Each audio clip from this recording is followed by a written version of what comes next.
ដូចការសន្យាការវិវត្តមុនថាកម្មវិធីរបស់យើងនៅមានការបង្ហាញជូននៅការបង្ហាញសមត្ថភាពរបស់បងប្អូនកុមារជាក្រុមសិល្បៈកិត្តិយសជាបន្តទៀតហើយលោកចំណានវគ្គនេះរៀនខ្លះជាវគ្គមុនបន្តិចដោយសារក្រុមបងប្អូនកុមារនឹងធ្វើការបកស្រាយបទចម្រៀងផងមានក្រុមតន្ត្រីបងខ្លួនមកលេងប្រគំឲ្យបងប្អូនច្រៀងផ្ទាល់នៅទីនេះតែម្ដងចា៎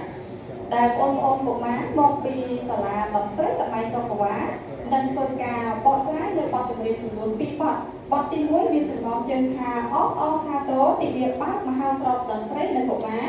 បទទី2មានចំណងជើងថាវ័យសាអនាគតដែលច្រៀងដោយកុមារីបញ្ញាពនីតានិងកុមារារឿងចត្រាសូមរីករាយទស្សនាដូចតទៅ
តាមពួននៅ